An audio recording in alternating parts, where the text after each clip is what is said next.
بدك تسوي إعادة تموضع. إحنا أهل سوريا متذابحين ببعضنا، إحناش عارفين شلون بدنا نتموضع. كل ما نتموضع بيجي واحد بيقول هذا مكاني قوم. فإحنا ببعضنا متصالحين. أنت جاي من قنديل بدك تتموضع عندنا؟ إحنا عندنا زيادة خيو.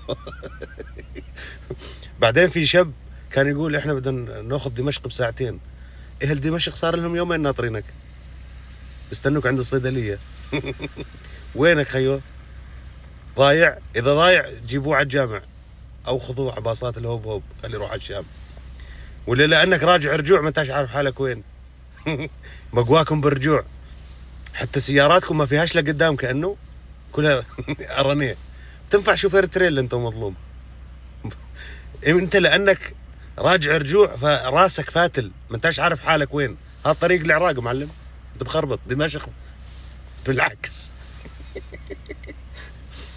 والله العظيم الببجي يعني بتطول أكثر.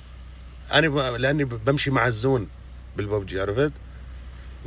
ولا بقاوم، بظل آخر شيء. لما قلت لكم إنه دار عمي أقوى منكم قلتوا كذاب. خذ قسد وروح على دار عمي.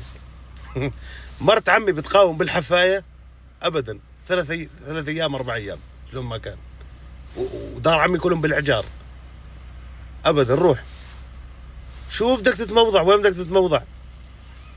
على كل حال بما أنكم رايحين على العراق، يعني دمشق وبغداد واحد. لا، وفي هذا المتحدث باسم المجلس العسكري تبع قسد، وجهك مثل وجه النملة اللي صايبها بصفار. وين؟ هددتنا أكثر. هددت أكثر من حكام فيدان تبع تركيا، اللي بيشوفك بيقول هذا طاب الموت. وين؟ تموضع ورجوع. ارجع معلم، ارجع ارجع ارجع. هوب هوب هوب، ضربت بالحيط.